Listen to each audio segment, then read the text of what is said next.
Welcome to Binge Breakthrough, the podcast designed to help you finally break through the barriers that keep you stuck, feeling out of control around food. I'm Master Certified Coach Jane Pilger, and I want you to know that no matter how long you've been struggling or what you've tried, food freedom is possible, and I'm here to show you how. After years of therapy, eating disorders treatment, restrictive diets, and reading all the books, I was still stuck in the on-again, off-again cycle of restricting and binging until I was able to see it all from a new perspective that changed everything. Each week, I will share the strategies, tools, and mindset that allowed me to overcome my decades-long battle with binge eating. Your journey to body trust starts now. Let's dive in. Hello, trusted listener. Welcome to Binge Breakthrough. I consider you a trusted listener because I trust that you are listening to this podcast for a reason. I trust that you are going to hear something today that is insightful and impactful on your journey with food. So today we're going to talk about one of the most helpful things that you can say to yourself. And the reason that we're talking about it this week is as I am recording this podcast, this is what I call, or many people in the racing world is called taper week. And that means I have a race this weekend on Saturday. I am doing a triathlon. And the week before you do a race, typically you do what's called a taper. And in the taper, you taper down, meaning you decrease the amount of exercise that you are doing so that your body can absorb all the training you've been doing and you can go into your key event very well rested, well fueled, and with the best opportunity to have the best results that you can. Now, if you are a person who has experienced a taper week, meaning the week before a big event, you may know that taper week has a reputation for being a challenging week for some people. It can be challenging for a lot of reasons. So what and I'm noticing I have my own patterns around taper week. Now, one of the things I talk about a lot in this podcast is awareness and the importance of knowing our patterns. Whether we're talking about our patterns day to day, week to week, or our patterns around kind of big key events, if you can know your patterns, then you can know how to respond to yourself when these things happen. So many times what happens is people think like, oh, if that just wouldn't happen anymore, then I would feel better. Here's what I would love to offer to you is that those things can still happen and we can actually respond to ourselves in a different way. So taper week for me, taper week is likely always going to have certain factors and certain things associated with it.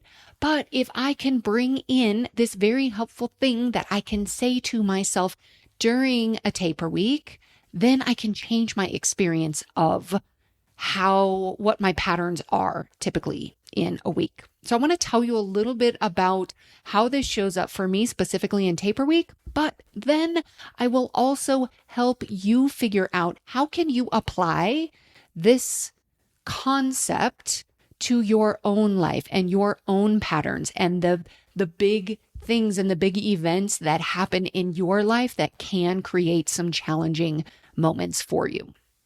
Okay, so here's what I know about my own pattern of taper week. I also know a lot of what happens to me in taper week is not unusual.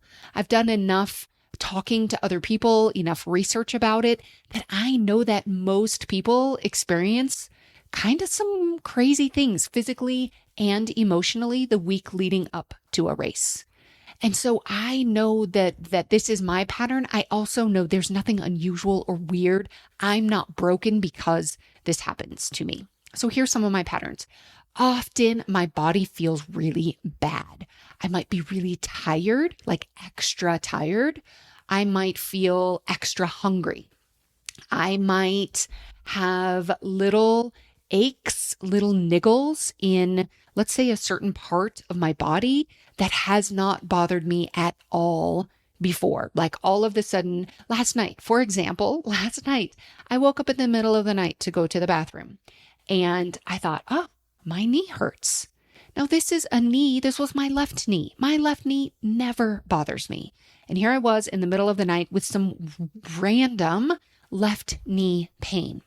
Now, here's what I know about this is I know that this kind of happens during taper week. My body gets some random aches and pains. I also came back to bed and my brain was just running on all of the things.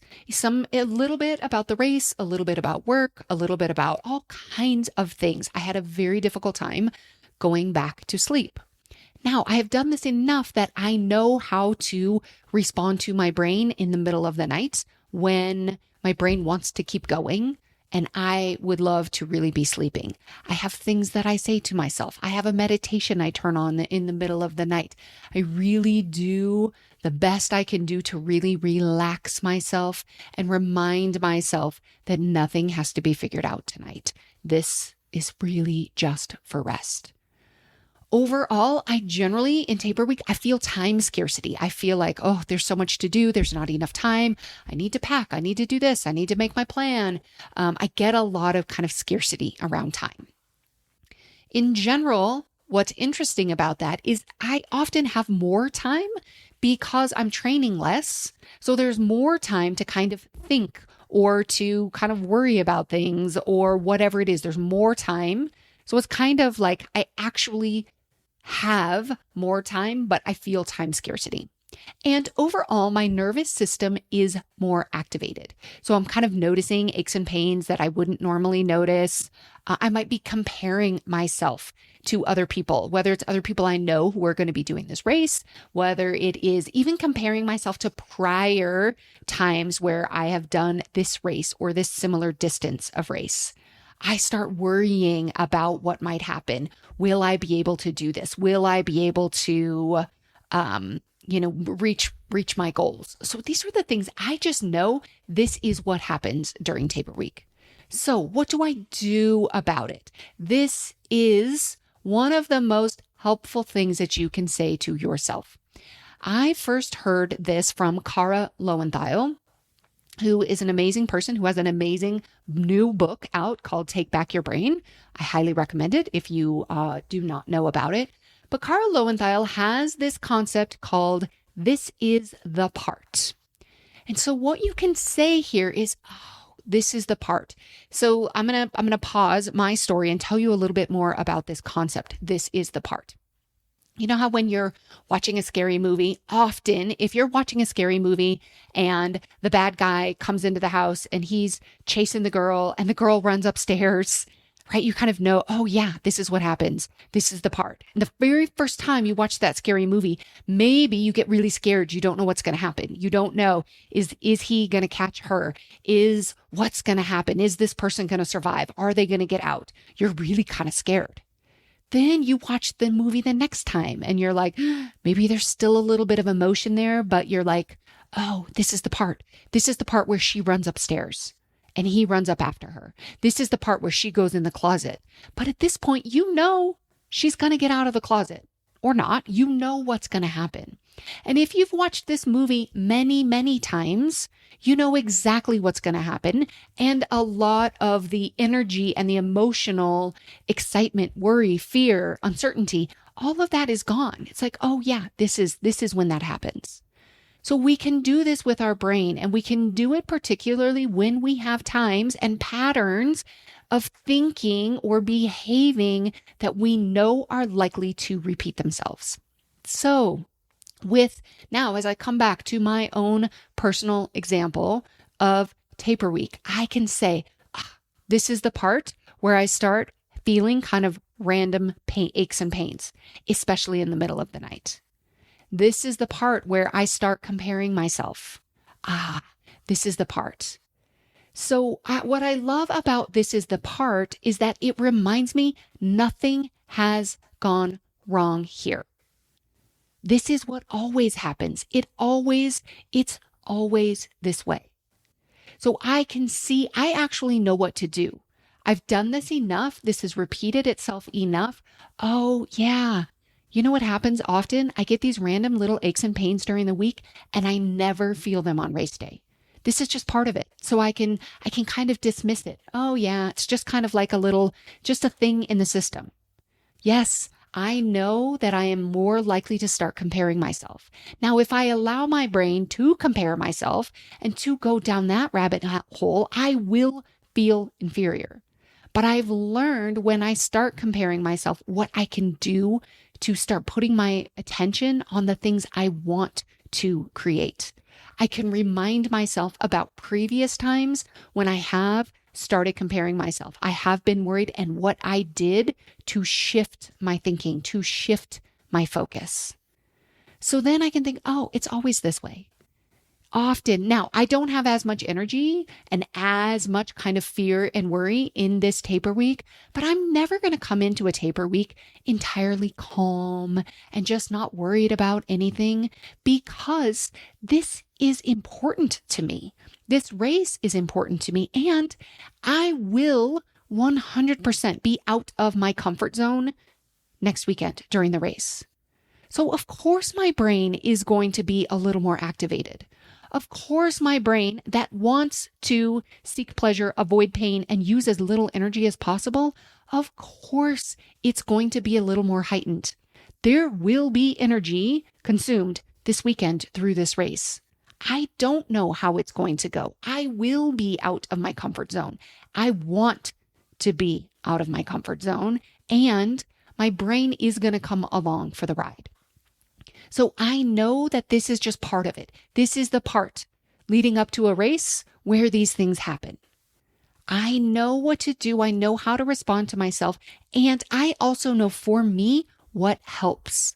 So what helps me is making plans. I make plans for what to pack to make sure that I have all of the gear. I have the nutrition. I have the clothing, all of those things that I need. I also have a race plan itself that I do before every race so that I can put my brain to work on, okay, not only is this what we're packing, not only is this what we're going to do on the days leading up to the event, but during the event itself, this is what my goals are. These are what my plans are for the event. And if something goes wrong, what are the things that might go wrong? And what will I do to address them if they do go wrong? I know that really helps calm my brain and my nervous system. I can also remind myself of previous successes, previous times where leading up to a race, I felt a lot of nervousness, uncertainty. I cannot tell you how many times leading up to a race, I've had a binge during that week because I was so kind of worked up. And then initially it used to be that I would make it mean, oh, this is going to be awful. Now I'm not going to be able to race. I'm not going to be able to perform. And what happened so many times is actually, it probably helped eating even more food. So now if I do eat more food in the week, I actually now intentionally eat a whole lot more food leading up to the race. And before it was almost like my body, because I wasn't giving myself that much more intentionally, my body had to force it through a binge. And it doesn't have to do that anymore. But I can remind myself, even if I do end up eating more than I expected to, it's like, oh yeah, remember all those other times in the past you have eaten a lot and still had great races. I also focus on other people. One of the things I love to do personally during a race is I pray for other people. I reach out via social media and I let people know, hey, I've got a race coming. While I run specifically, I love to hold other people in prayer. It helps me to take my mind off of my own discomfort, my own pain, to pray for others and to be grateful for what I can do when there are so many people who literally can't do the very thing that I'm doing. So I know that focusing on other people helps. I know that talking about it, when my nervous system gets activated, talking about it helps. I used to try to just keep all of this in my mind. I would never tell anybody about what was going on, all the nervousness, what was going on for me. And now I talk about it. This is so helpful for my brain to see, oh, right, this is the part. Then the more I have these conversations with other people who get it, who have been in the same situation, they tell me their stories. Oh, I'm not alone. I'm not alone in this. I'm not crazy. I'm not broken. This is just a normal part of what happens leading up to an event. I create space between my brain and what it's thinking. So I can see. Last night, when I woke up in the middle of the night, I could see what was happening. I can talk to myself. I can reassure myself. I can use the tools that I have to get myself back to sleep. I prioritize rest, sleep, and supportive nutrition because I know I'm going to need as much energy as I possibly can muster coming this weekend. I connect with other people who get it and who I know will support me no matter what. I am very intentional about who I spend my time with when I know I'm potentially going to be more activated. And on that same line, I avoid places and I avoid people where I might get caught up in negative energy or comparison. So there's always a bunch of Facebook groups for these races, and these Facebook groups can have a lot of negative energy, a lot of people who are worried, who are doubting, who are uncertain. And if you spend too much time in there, that energy can kind of leak out. So I really avoid them. Sometimes I'll go in with a very, very short time frame. Same with expos, packet pickup, all of this. Being very intentional about the energy that you're around, how much time you spend there. Okay, so this is what I do. This is how I apply it to my life. But now let's apply this to your life. Let's get some insights for yourself. So I invite you right now, think about a time where you know your nervous system gets heightened. Here's some examples. You may already have your example popped right into your head. But if you're still kind of like, I'm not sure. Here's some examples. Family gatherings, trips, deadlines, whether it's a project at work or at school, seeing people that you haven't seen in a while, doing something new that will be challenging, anything that involves uncertainty. This could be waiting for a test results. It could be decisions that are out of your control. Okay, so have one particular time where you know your nervous system gets heightened. Have this in your mind as we hear about this next, how you're going to apply this to yourself. So I want you to think about previous times where you have had this situation before. There's probably going to be consistent patterns for your brain. Consistent patterns of thinking and how your nervous system reacts. So very similar to kind of my own patterns around taper week, the week leading up to a race, I've got very consistent patterns of what happens for me. You likely have very consistent patterns for yourself. Now, I want you to know you can change these patterns over time. But if your brain has always reacted in a certain way, chances are it will again the next time. So the problem isn't the way that our brain reacts. It's that we expect ourselves not to do it, or we get mad at ourselves and think there is something wrong with us. So for example, if you know that family gatherings are a time where your nervous system gets pretty heightened, you get pretty activated, and you go in and you're like, this time is going to be different. I am not going to let my mom's comments bother me. And you show up and your mom says something, and all of a sudden you feel that reaction. You feel that heightening, that activation. You feel triggered. And then you get mad at yourself because you expected yourself not to. You kind of just made a commitment. You wouldn't do that again. That's not how the nervous system works. You are not broken. There is nothing wrong with you that you reacted the same way that you always have. Now, again, through help and support, you can 100% change these patterns. But for now, you will find a lot of relief by not arguing with your brain or how it responds. But expect it and work with it. So you could go to that family gathering and being like, oh, this is the part where my mom says that thing, and my nervous system freaks out about it. This is the part. This is the part where that thing happens and my nervous system reacts. Now, how do I want to respond to that? I'm going to do another episode in the future about obstacles and strategies. We want to come up with potential obstacles for ourselves and what are the strategies that we will utilize for those obstacles. But for now, just introducing this concept, the obstacle is how your brain responds to a challenging event, whatever that thing is that you have in your mind. The strategy is how you respond to your brain. So this can sound like this is the part. This is the part where I freak out. This is the part where I want to go to the pantry. This is the part where I think that the only solution is food. This is the part. You can also think nothing has gone wrong here. I knew this would happen. This is how my brain and body often respond.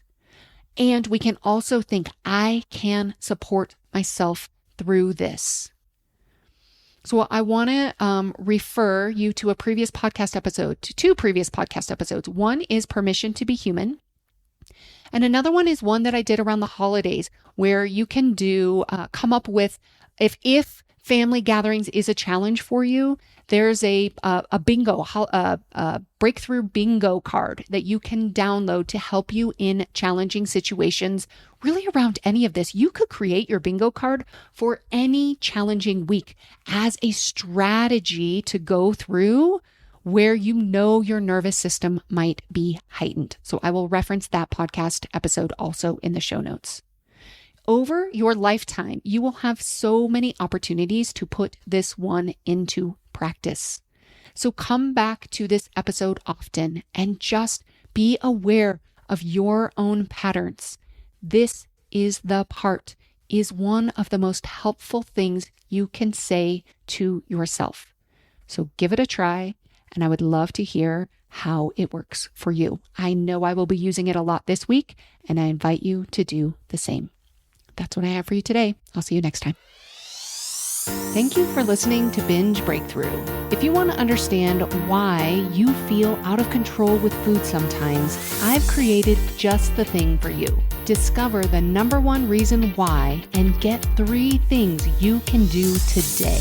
Visit bingebreakthrough.com/quiz and you'll have your answer and your next steps within minutes. That's bingebreakthrough.com/quiz.